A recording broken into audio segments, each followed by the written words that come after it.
Hello all, thank you for joining my channel and viewing my video.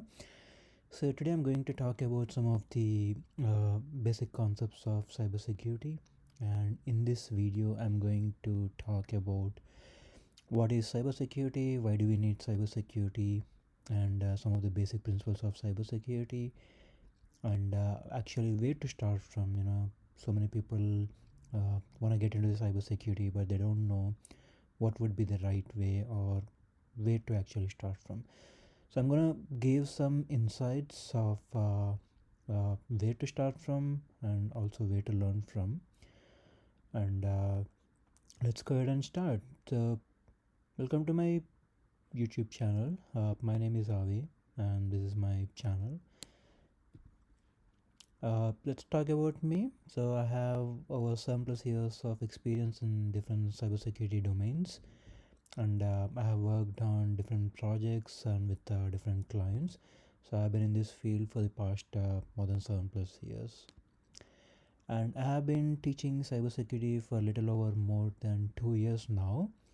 And I have also helped hundreds of students to learn cybersecurity or teach them cybersecurity, and also help them in different career mentorships. So how to crack an interview, how to target for the interviews, and basically how to prepare for those interviews too. I also help them to provide training on different concepts within the cybersecurity of their interest, and also any of the hot jobs that are open in the market. I do have a master's degree in computer information systems with a specialization in cybersecurity. So this is an overall about me. So the topics we are going to discuss in this video is basic concepts, not too high level, not too low level. So we are going to start with what is cybersecurity, and then we'll discuss why do we need cybersecurity and what are the three main pillars that are required in the cybersecurity, and again how to get into the cybersecurity. So what is cybersecurity? There are a lot of definitions available on the internet, but I'm going to give a short example or a short explanation.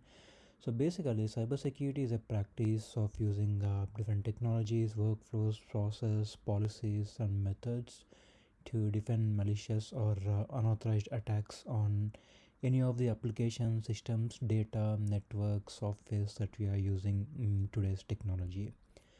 So we have a lot of softwares, applications, and different data types such as like healthcare data, financial data, and businesses own customer data, vendor data, the trade secrets, etc. Everything. Since we are on a different technology world where everything is running on internet now, it is a kind of a responsibility to make sure that all these systems, the networks and data are being secured, and only to the authorized personnel the data is being provided. So cybersecurity runs on three main principles, and it is also a practice of ensuring these three main principles, and they are confidentiality, integrity, and availability. We will be discussing more about confidentiality, integrity, and availability in the future lessons and also in the next slides. The next one is why do we need cybersecurity? So as I said, we are heavily relied on internet. Most of the applications are being developed for ease of use, and also providing different services to citizens and different customers or users. And since all these applications are hosted on internet and at different locations, what happens if these applications are not secured? So let's take an example of your bank account. Okay, you might be using your internet banking, or maybe your debit card or credit cards too. Now for the internet banking, we kind of create a username and password. And why do we create it? To make sure that only you are the authorized person to conduct transactions or make some changes to your profile, or do anything with your bank account, and that's the reason why you are creating an online username and password and you're using your online bank account. Now imagine if you're not securing it and if it is open to all. Now I will be able to view your bank account. I can make unauthorized changes. I can also make unauthorized purchases, and everything is gonna fall on you because you are the owner of the bank account. I can go ahead and simply use it and make a gain for myself, and you will be at the financial loss.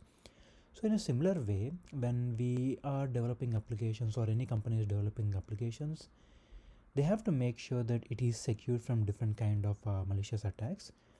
And in order to make sure those applications are running, or a company or a business is providing service to you, they need certain data to collect from you. So let's take the banking as a similar example.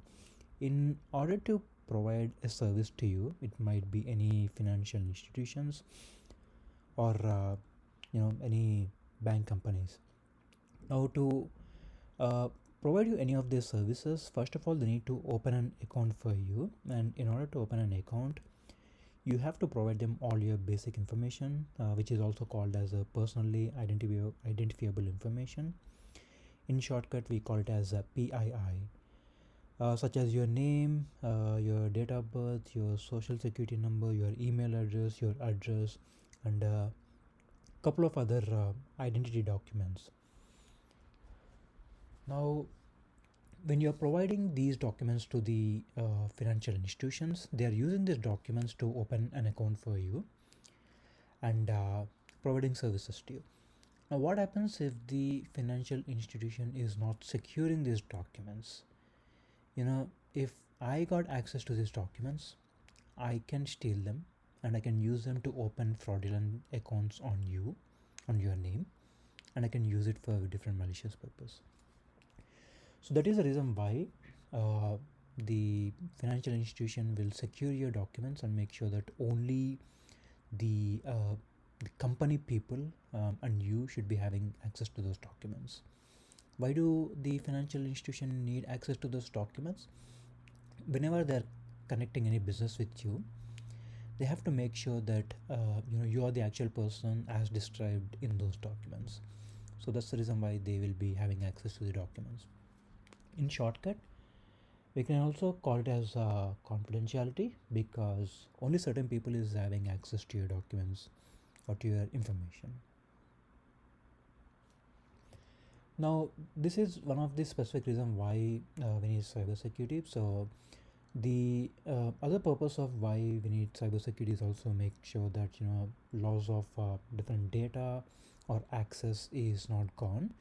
So if the data, or if the documents, or if any of these different services are not being secured, then it can lead to account compromise, identity compromise, financial loss, business loss, service interruption, and more. Someone can claim your taxes on behalf of you if those documents are not safe. Someone can open an account on your name, they can use it, and they can open credit cards and they can start making purchases, so you will be at the financial loss. And if a business is if the business is losing these documents, then the business is gonna lose their reputation because they were not able to secure your documents, and hence people will no longer have trust on their business and they won't use their services anymore. So they'll be losing their clients, and if they lose their clients, then they're gonna have a loss on their business. Service interruption, not just for the documents, but if these services, so if we take financial institution as an example, let's say if you want to withdraw some money from your account or deposit some money in your account, and if you go to the bank, if the bank is not functioning well, let's say the server is down, or if you can't access your account for a certain period of time, then it's gonna have a negative impression on the banking client or banking institution.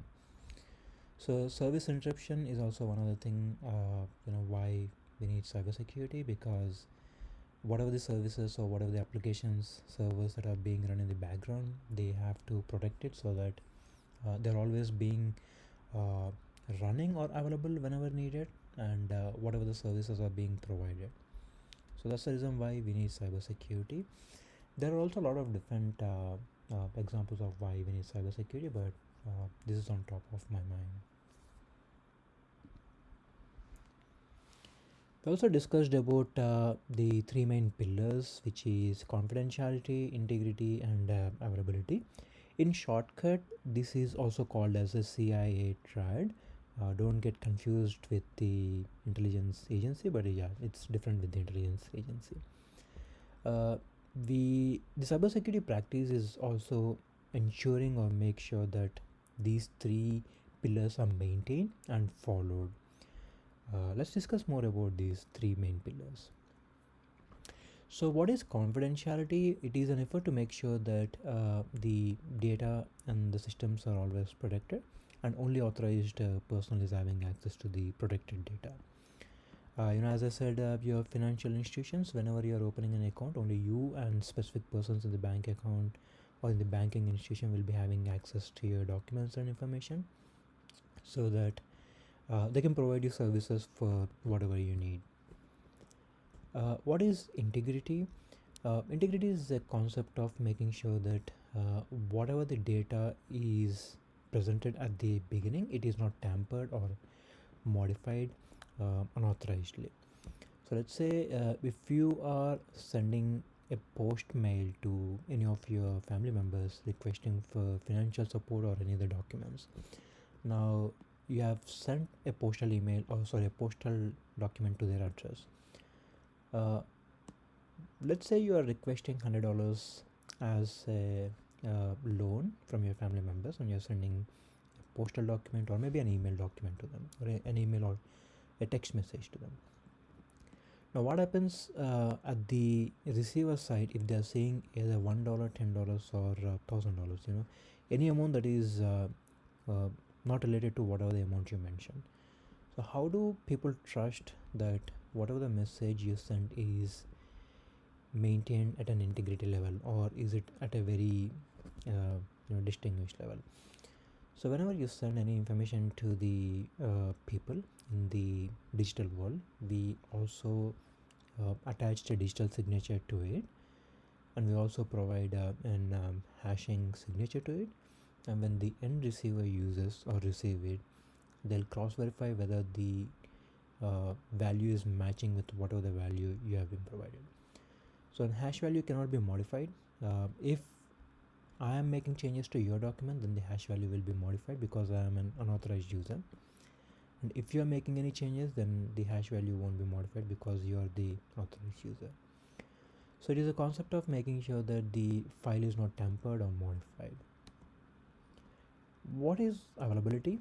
It is a concept of making sure that all these services are available as per the service level agreement. Now let's take two examples. One is your financial institution.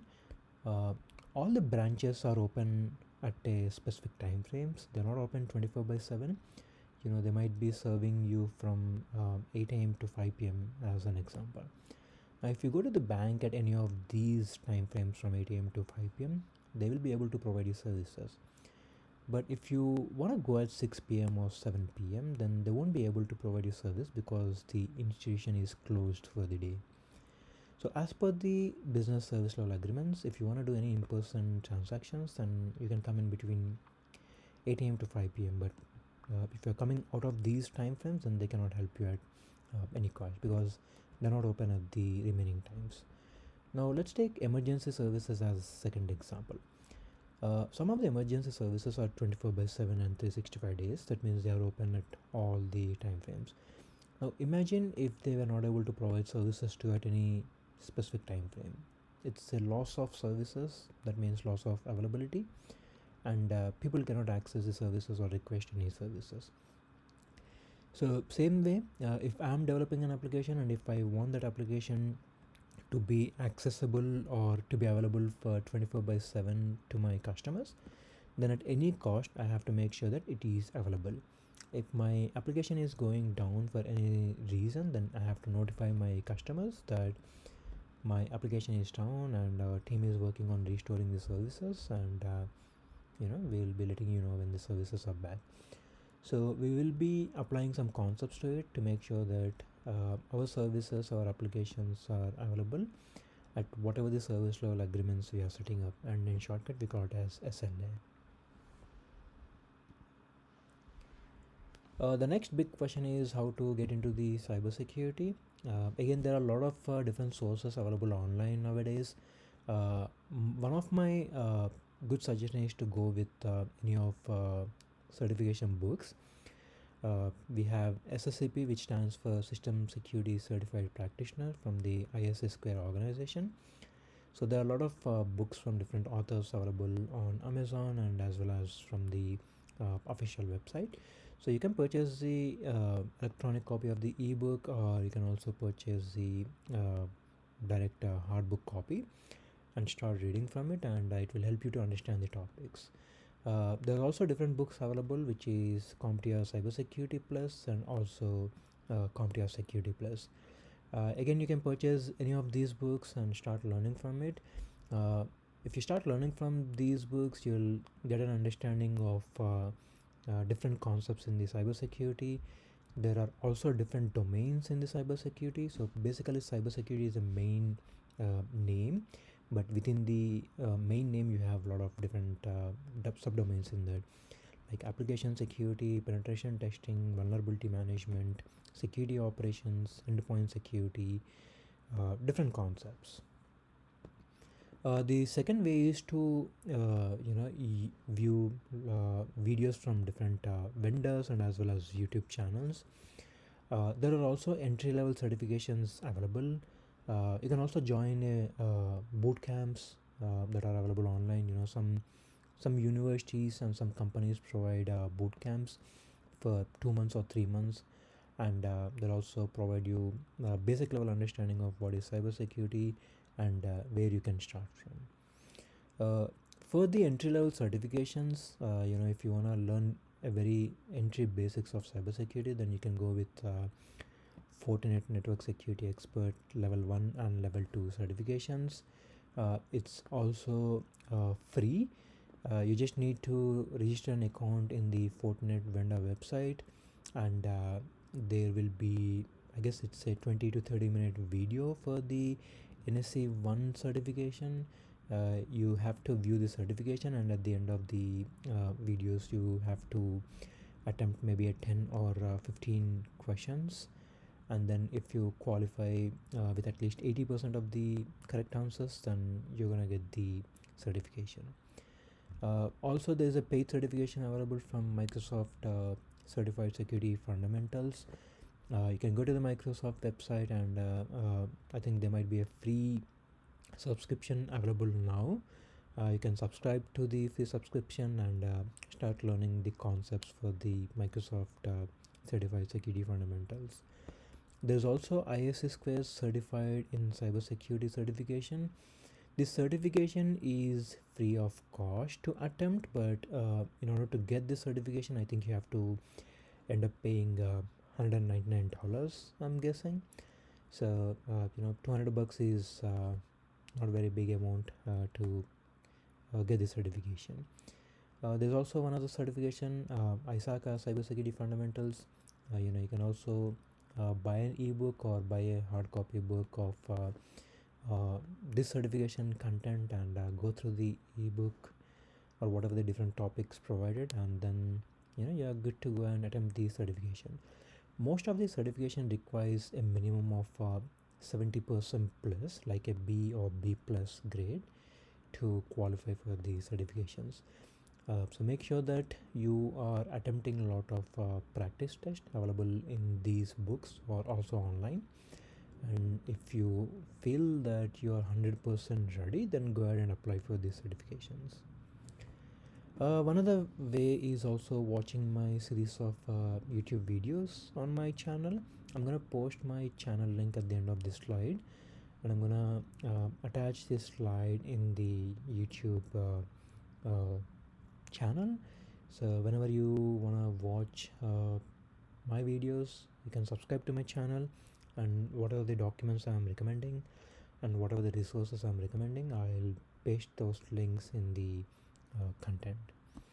Not just mine videos, you can also look for other videos on the YouTube channel.